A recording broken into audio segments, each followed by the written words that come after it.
তো বন্ধুরা, আজকে টিফিনে, সন্ধ্যার টিফিনে হবে হলো ফুচকা।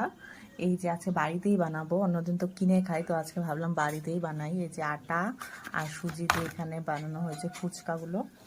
আর এই যে ফুচকাগুলো কিন্তু ফুলেছে, খাওয়ার সময় দেখাবো। এই যে কতগুলো একটু কম ফুলেছে, কতগুলো কিন্তু একদম বড় বড় হয়েছে।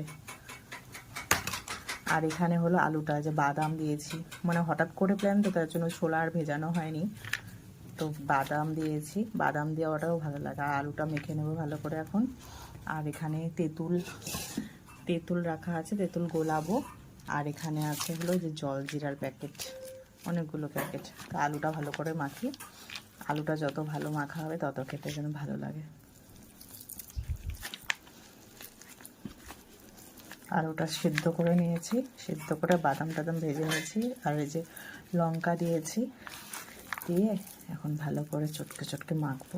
তারপর আবার জলটা বানাতে হবে, তারপরে গিয়ে খাওয়া।